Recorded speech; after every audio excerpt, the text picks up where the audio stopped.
So I hooked up the, there's a big rope that I have that is rated for heavy loads. So I hooked it up. There's a hole here just above the starter hole. Also I have a special device that I have made. It's the same screw size that is used to pull the car when you have a towing. This is I'll show it another time, but it's very typical. So many people use that, but since I have my rope that is very low and the strength on it is very sideways, I'd rather have a shorter one. That's why I have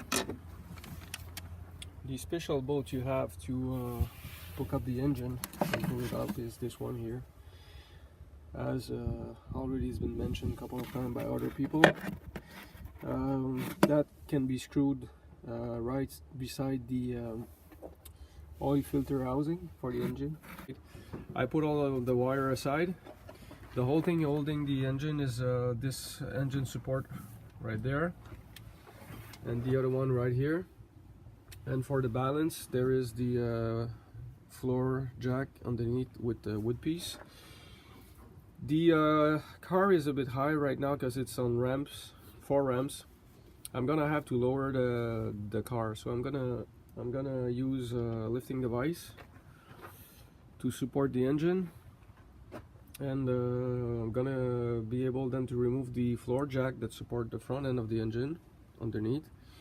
Gonna try to lower the engine slowly to see how it goes, and then I'm gonna have to play with also the another floor jack underneath the car to lower the front end as I'm managing the engine. So that's a bit of a tricky maneuver, but the idea is to lower the front end of the car so that we can take out the engine.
Forgot to mention, I removed that breather hose completely. The clip is like that, so it grips on the 4 sides. It's hard to pinch. It's like the other side that I did earlier, but I use a flat screwdriver gently around to try to unpinch it and then take up the slack. Easy not to break it. I might have to take out this dock also on the way to take out the engine, not sure, but if it's get too much of a headache, there's 2 screws on the top of it, but typically the engine needs to go forward in order to be able to release it from the turbo. This is a dock that goes to the rear turbo, this dock here. Okay, so car was on 4 ramps. It obviously was not jacked. It was not roll up in the ramps. It was jacked into it. So remove the front ramps to lower the front end of the car. So the setup is the crane is side by side to the middle floor jack, and this one is holding up the front end of the car. It's a bit hard to see, but under the aluminum middle subframe there is a pad there. Since I have lots of oil, I clean it with the brake cleaner. Make sure that the pad's not going to slip off the point of lifting. When you so what I did is I'm playing with going down slowly with the jack and then with the crane and so on. The engine is still hooked up to the two engine support. The idea is that the engine is gonna, rear hand is gonna get tight to this spot here, so you gotta keep that in check not to crush it. And then when you lower the front end, when you lower the engine, the pan, oil pan is getting rest underneath, so you gotta make sure not to put full weight on it, not to crush it or anything. So it's a bit of a patience process to make sure not to crush anything. But now we're at the point to releasing the engine support, both of them, this one. The other side I might, let me show you around. The other side I might have to, I'm gonna loose the nut, this nut here. But after that I'm gonna probably remove these 4 screws to remove the engine support, because it's gonna give room, because this one is very wide compared to the engine. So since it's very easy to remove the 4 screws, I think the 4 bolts, I'm gonna do that, so it's gonna make my life easier to take it out. Okay, from underneath the car, the engine support that is right here, let me try to show you. This one, right? Hold on. Okay, so the engine support that's right here, that's the one on the right side of the engine. It's kind of stuck, the stud is kind of stuck, so maybe a bit of rust. So what I do is I'm here on that pocket here and on that pocket here, those two, you can find two bolts there. Okay, these 2 bolts are like that. These are bolts that are holding the support in place. The support it's got a round piece that is inside of a hole, so when you unscrew those, it's not gonna move so much, it's still over there. So we're gonna do that, so when we're gonna pull up the engine support's gonna come along with it. So that's the way to get around that thing. Also on that hand, when I remove the engine support from the engine, it moved a bit, so I thought I had the load on it, but I didn't fully got it. It moved a bit. The other thing to keep in mind is once we're gonna lift the engine, since we're lifting from the side, the engine is gonna tilt that way, so that's something to be careful with. I removed the dock for the turbo that was on the back. There are 2 bolts on the top of it, just like it was up front. The rear one, those got like a steel plate somewhere like that. It's like a something like that. That's there's a space in between, so you need to swing it down prior to take it out. If you check with your hand, it's somewhere around here. You will feel it. And here's the turbo dock that I removed. So the bolts for that, it's a Torx. So I took it out because I didn't want to break the sensor and things. The tool I used was a key, a ratchet wrench with one of these adapters. So that's what it is. You can check the size, it's the same as the one up front. I would like to tell you, but it's not easy to find it on this tool because it's a bit rusted. Nothing else really is blocking. We passed the AC hose right here, so now we swing it under the timing belt pulley, not the timing belt, sorry, the crankshaft pulley. And the rear end here, this thing here tends to be stuck a bit, so by hand you push it with the help of somebody else to raise the engine. So that should be going out quite easy. Now take your time and you shake it a bit to make sure if there's stress. If you feel like it's not moving, that's not right. You want to try to feel what's going on. And you can tell the engine support, it's kind of rusted in place. That's why we had a hard time lifting up the engine. So now you can see underneath that engine support, there's like a puck, and the puck is located in that hole there. So remove the 2 screw and that come along with it. I'm gonna fix that once I'm gonna have it in the hand. It's gonna be easier. So at that position, we rotate the engine a little because the crankshaft pulley was interfering here with the plastic ledge, and the engine crane is close to the hood. so it's got some room, but by turning it slightly that way, we're gonna be able to pull back the crane a bit more, because now we got some room up front, and keep jacking it up a bit, lifting up the engine as we turn the engine sideways, and that's gonna allow to bring back the crane a little, so it should start to make some sense. It's getting there. The engine support now is the main problem. I'm gonna have to remove it, so I put some loose nut, because we need to pull back the engine out of the hood prior to lift it up, and this is really what's it's hard to see, but you can see the height. So if we clear that should work. So I put some loose nut. I'm gonna put the nut back on it, and I'm gonna try to punch it out. Let the loose nut work a bit. That should do some magic. And if I go the other way around, the engine is getting pretty good. The oil pan is clearing barely the AC compressor. It's almost clear from here, but as you can see up above, the crane is very tight with the hood, so that's why I need to clear off that engine support. Then it's going to be no problem taking it out. I'll show you also the bracket I was talking about for the dock for the turbo. That's this bracket here, so you can see that it's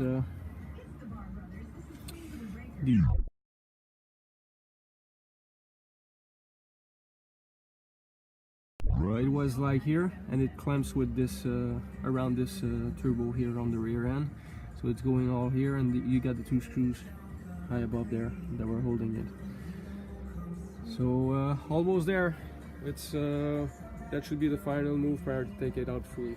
Didn't really work to pull it out. It's gonna need a lot of time for the loose nut to work on that. It's very jammed there, kind of crazy. I don't really want to heat it up because this is aluminum, so yeah, I gotta avoid that at all cost. So engine is out. That's done for now. Then next step is to raise the vehicle back in the ramps up front, because I don't want to leave it like that hanging with without any other support than the jack, and the jack is in the way. So this is next step. As you can see, it's very messy in there. It's gonna need some cleanup. The transmission is messy as well. So once this is all up, the next step here is going to be to remove that the pressure plate here and the flywheel. I'm going to remove those to be able to hook up the engine to a engine stand. That's what's going on right now. Okay, so make some lineup marks with the flywheel pressure plate. That's got to be made to make sure we put it in the same place. Then we put two bolts here. We put two screwdrivers to hold with the ring around the flywheel, like that. And then we use the Torx tool that goes in here, and we slack bolts. It's hard to remove those at the bottom, so I slack those on top. The three here, there's 6 of those. So now I'm gonna turn the engine half a turn, and I'm gonna then slack the other ones. Then it should start to be a bit easier. It should have like a constant stress on those, because they're spring loaded, the pressure plate. So I'm gonna do once they're all started, I'm gonna do a little bit to each going around. So that's the idea for that. You may wonder why I turn it half a turn. It's because I was beginning to strip that bolt here, bolt head. So yeah, indeed it stripped it. So the way to fix that is you take a Allen key bit and you bang it in with a hammer very tight. I took the 6mm to bang it in there, but I felt like it was a bit loose. I didn't turn it. I took the quarter inch is 6.35mm. I banged that one hard with the hammer. It's very tightly in there, so I don't remove it. And now all the bolts are loose. So we go slowly around. The idea is to remove that thing here. That's the pressure plate, so that's what I'm on now. We try to rebalance the engine by lifting it up and pulling on the ropes, but it swings back down. So you can tell that the pressure plate and the flywheel are very heavy, so it's very important to remove those. It's gonna be lighter for the rack. And anyways, once you're there, you want to check the clutch, make sure it's fine. You don't want to have to change it later on. Very important, when you want to rotate the engine itself by the pulley, crankshaft pulley, you need to understand there's a tensioner on the, that's the tensioner here, this big nut. This is the timing belt tensioner. So since it pick up the slack on that side and we're turning from the bottom, we have to turn clockwise, so it's gonna pull on the chain that side, which is gonna wrap around the two camshafts. So this is why you have to turn always clockwise for the crankshaft pulley. Took away the pressure plate and the clutch. Clutch doesn't have to be located in no particular way in between the flywheel and the pressure plate. Really, it's the pressure plate, flywheel, and the crankshaft that has to be in a certain way in between each other. So the clutch, when you remove it, this is the pressure plate underneath. That goes in the input shaft for the transmission. In order to remove the and once you unscrew everything, the 6 bolt, you got to be careful in case the whole thing fall down. But it's located with also pins around the flywheel. So, and when you take it out, make sure to grip the clutch so it doesn't drop. To remove the flywheel, we need a Torx 55, but it's a special Torx 55. These are 2 Torx 55. Can you see the little edge here, how small this one is? This is not what you need. You need the wider one. I don't know how these call. I don't know if it's a different thing. This is a snap-on tool. It's a T55, Torx 55, and it's wider. It's very important. Otherwise, you're gonna strip your bolts on the crankshaft, and you don't want to do that. In order to locate the flywheel, you can see the flywheel is a very thick disc. It might be very heavy. I'm gonna have to be careful with that. Removing it. There's already marks been made. You can see the shaft here coming out of the crankshaft, and here there's a little mark. So if you don't have these, you gotta make those. And look at the Torx. You can see that the points in the stars are wider. So this is all the screws that needs to be removed in order to free the flywheel. Trying to unscrew those are a bit too much. The idea is that since the engine is hanging, the engine is counter turning. We were able to hold it. I was pushing my knees against this vacuum device here that actuates the wastegate. That was good enough to hold the counter spin of the engine, but this is a bit too much. So in order not to strip the bolts, we just lay it on a pad there, so it's blocked also with this structure here that goes with the engine crane. So that should help not to contain the engine counter spin as we unscrew. Torx bolt that goes with the clutch pressure plate are this one. You can see there's some green on the thread. This looks obviously to me like thread lock. The type of lock in the thread that you can unscrew, but that makes it harder to unscrew. So I know there's a Loctite, I think it's a 242, which is blue, that does kind of the same thing. The one that is stripped, the Torx is stripped, has been put aside. I'm going to order a new screw for that. I don't want to mess with that and have a hard time if ever I needed to remove it again. The shaft in the middle that I was talking with the mark and everything, it's a press fit shaft. It's a little bit of a shaft, it's stuck with it. So the mark on that end was not so needed. Always better to make sure you have one, I guess. But these are the bolts that were holding the flywheel in place. If you look here on the crank, there is a locating pin here on one of the holes. So this pin is corresponding to underneath the flywheel. There is a hole that is slightly bigger than the others. If you look at it, that's the one that is at 6 o'clock right now. So when you put it back on, there's no way you can mess it up.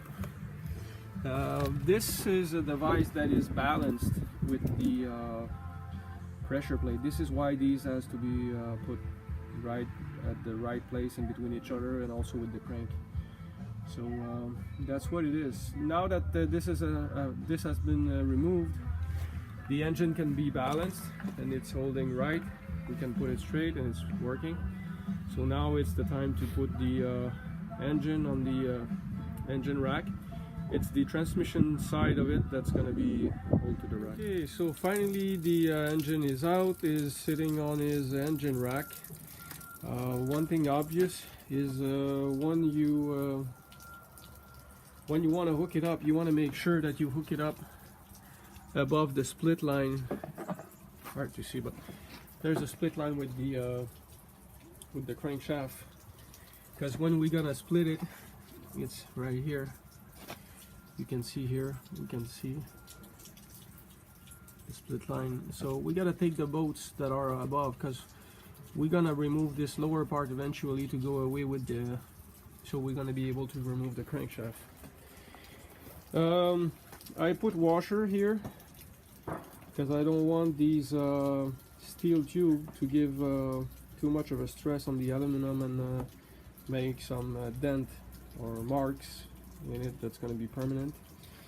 The other thing around is when we set the engine, because we lift it from one side, the engine was tilt like that. So in order to set the rack straight, the best way to do so is you hook the rack to the engine, and then you lift it up a bit.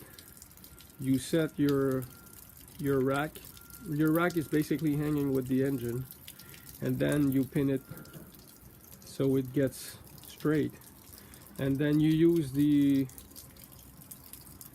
structure of the engine rack and you push here, as well as you manipulate the engine crane so it's gonna swing the engine.